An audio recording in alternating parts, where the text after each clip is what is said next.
एक typical horror film में हम किसी फैमिली को नए घर में मूव इन करते देखते हैं, जिसके बाद घर का घोस्ट इस फैमिली को परेशान करने लग जाता है। मलासना 32 फिल्म में भी ऐसा ही कुछ है, लेकिन यहाँ दो बहुत ही इंटरेस्टिंग पॉइंट्स है। पहली ये कि this film is based on true story, loosely based, जी हाँ, और दूसरी ये कि इस फिल्म के घोस्ट की बैक स्टोरी एकदम अलग है। I mean, ये मेरे लिए काफी रिफ्रेशिंग थी। तो फिर आज की वीडियो में हम फिल्म की कहानी को जानते हुए इससे जुड़ी कुछ बातों पे चर्चा करेंगे। So now with that said, let's roll the intro.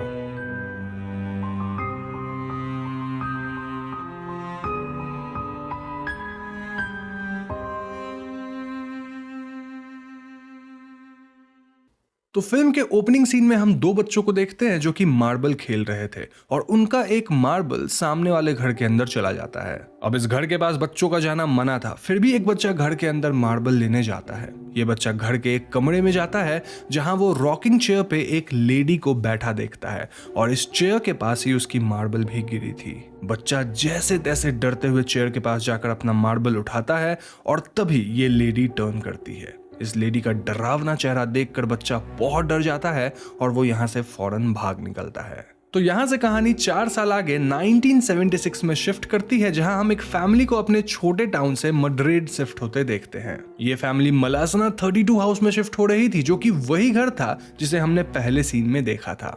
इस फैमिली में एक कपल थे जिनका नाम कैंडेला और मनोलो था और इनके 3 बच्चे थे जिनका नाम एम्पारो, पेपे और रफेल था। इन बच्चों के ग्रैंडफादर का नाम फर्मिन था और नए घर के अंदर जाने से पहले फर्मिन एक ऊपर वाली खिड़की की तरफ इशारा करते हैं और वो कहते हैं कि उन्हें इस घर से नेगेटिव वाइब्स आ रही है। सभी लोग इस बात को इग्नोर करते हैं क्योंकि शिफ्टिंग एक इमोशनली और फिजिकली टायरिंग प्रोसेस होता है। एम्पारो भी अपने बॉयफ्रेंड को मिस कर रही थी, बट सिंस उसे एयर होस्टेस बनना था, मड्रिड उसके लिए अच्छी जगह थी। यहाँ खुश सिर्फ पेपे था क्योंकि उसे अपने कमरे के सामने वाली खिड़की में एक खूबसूरत लड़की दिख गई थी। एनीवेज, घर को एक्सप्लोर करते वक्त हम व्यूअर्स जान पाते हैं कि यहाँ पुराने ओनर्स का सामान और कपड़ा बिखरा पड़ा था। नाउ ग्रैंडपा फर्मिन और रफेल एक ही कमरे में रह रहे थे क्योंकि रफेल सबसे छोटा था और एम्पारो जब इस कमरे में जाती है तो उसे ग्रैंडपा कहीं दिख ही नहीं रहे थे। एम्पारो ग्रैंडपा को ढूंढने लगती है और तभी इस कमरे का दरवाजा जोर से बंद हो जाता है। ऐसे में एम्पारो कमरे के बाहर रह जाती है और कमरे के अंदर रफेल अकेला लॉक हो गया था। एम्पारो काफी नॉक करती है और डोर के नीचे से देखने पे उसे एक डरावना सा पैर दिखता है। ये देखकर एम्पारो चिल्लाने लगती है और उसकी चीख सुनकर पेरेंट्स ऊपर आते हैं। वो जैसे तैसे कमरे का दरवाजा खोलते हैं और यहाँ वो रफेल को विंडो के एज पर बैठा पाते हैं।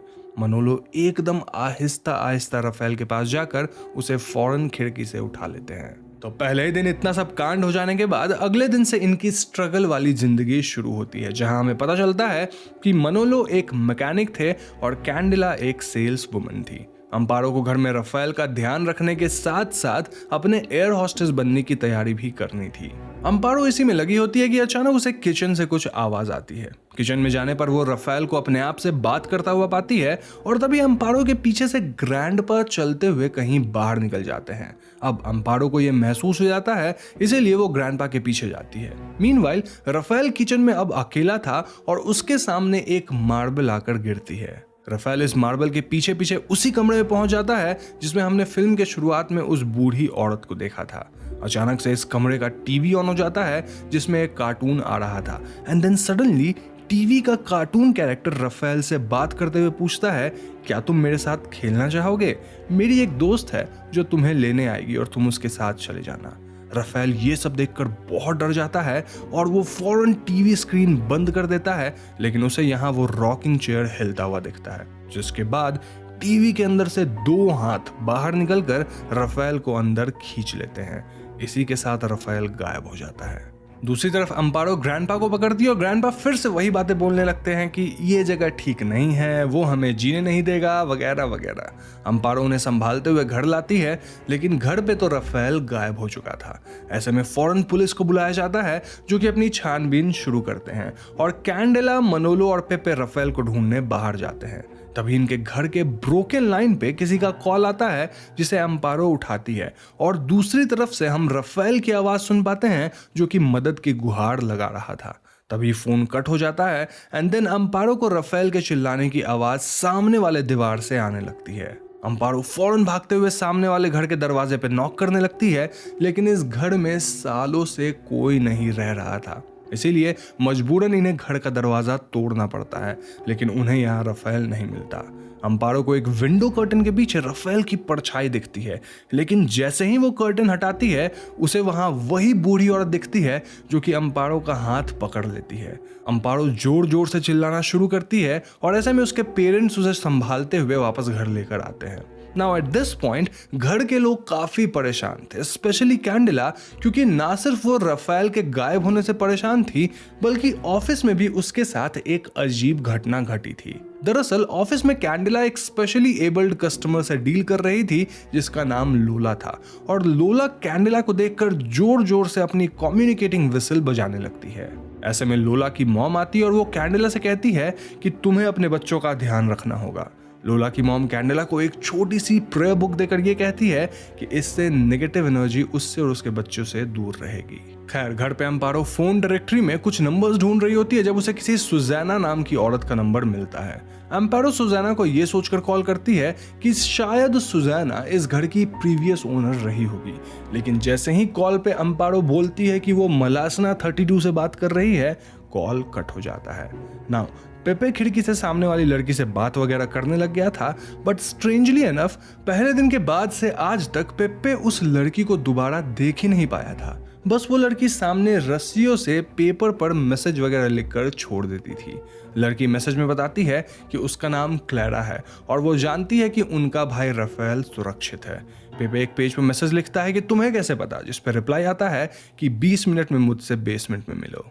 पेपे बेसमेंट में जाता है जहां उसे काफी खूबसूरत लड़की दिखाई देती है, लेकिन तभी अचानक वो बूढ़ी औरत यहां प्रकट होकर पेपे को पकड़ लेती है, लेकिन पेपे किसी तरह अपनी जान बचाकर भागता है। दूसरी तरफ अम्पारो को अचानक वॉमिटिंग सेंसेशन होने लग गई थी और वॉशरूम में उल्टी करने के बाद शी नोटिसेस कि उसके पेट पर एक बड़े से पंजे का निशान था।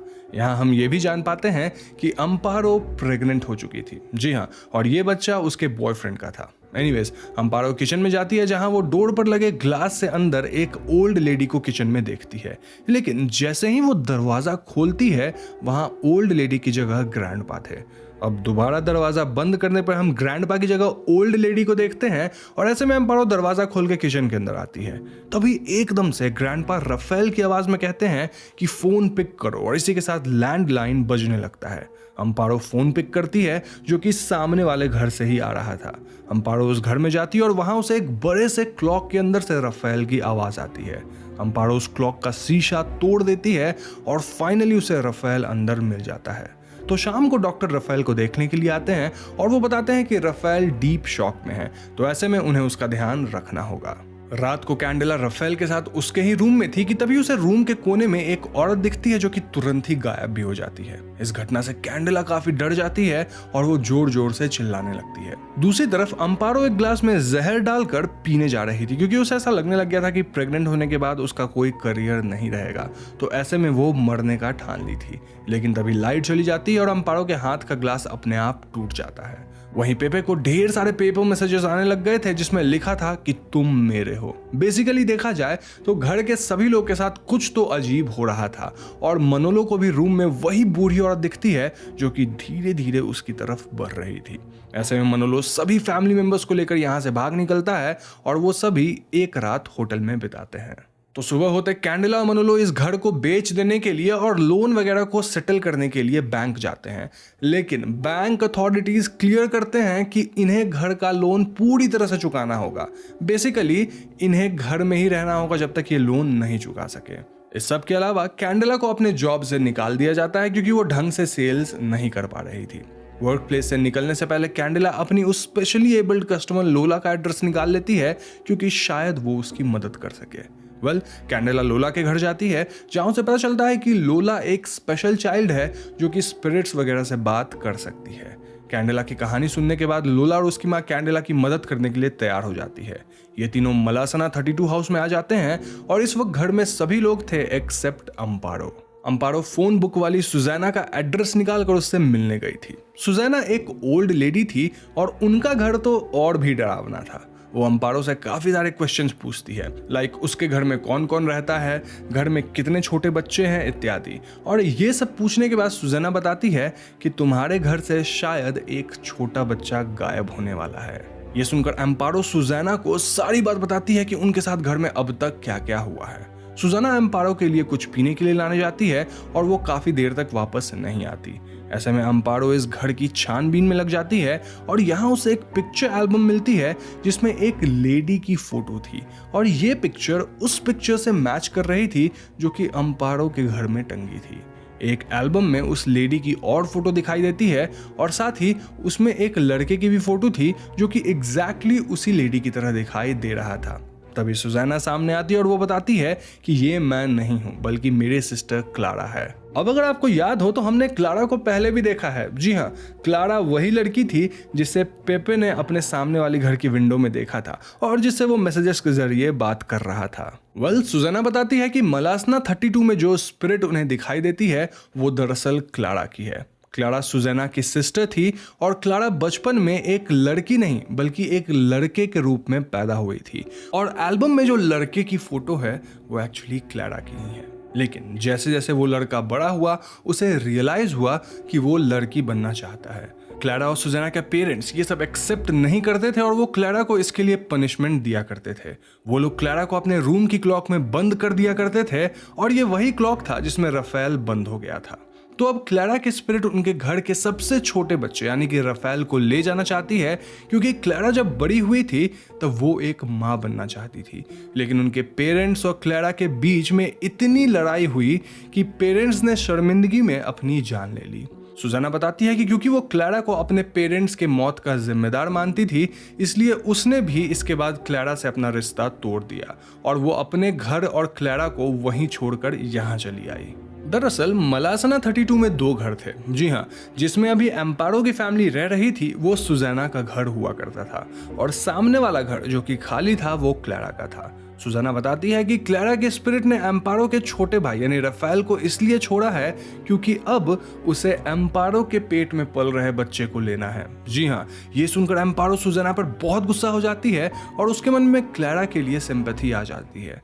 एम्पारो सुज़ैना से कहती है कि जब क्लारा को एक फैमिली की ज़रूरत थी तब उसे हर किसी ने छोड़ दिया था और इसीलिए मरने के बाद क्लारा एक अग्रेसिव स्पिरिट बन गई है। दूसरी तरफ घर पे लोला स्पिरिट से कम्युनिकेट करने की कोशिश करती है लेकिन तभी क्लारा की स्पिरिट उसे पजेस कर लेती है। लोला हवा में उड़ने लगती है और तभी लैंडलाइन रिंग करता है और लोला फोन उठाती है और इसी के साथ घर में आंधी वगैरह आने लगती है। क्लारा की स्पिरिट एक एक करके सभी फैमिली मेंबर्स को यहाँ वहाँ धक्का देती है और सामने सिर्फ रफेल और लोला की मदर खड़े थे। अब ऐसे में क्लारा की स्पिरिट रफेल को मारने का ठान लेती है, लेकिन इससे पहले वो ऐसा करती है एम्पारो यहाँ आ जाती है और वो क्लारा की स्पिरिट से बात करती है। वो क्लारा के स्पिरिट से माफ़ी मांगती है क्योंकि उसके साथ जो भी हुआ था वो गलत था और वो क्लारा के लिए सिंपैथी शो करती है। ऐसे में क्लारा की स्पिरिट भी दुखी होती है लेकिन अब तक it was too far gone और उसमें गुस्सा बहुत था जिस वजह से वो रफेल को अब भी मारना चाहती थी।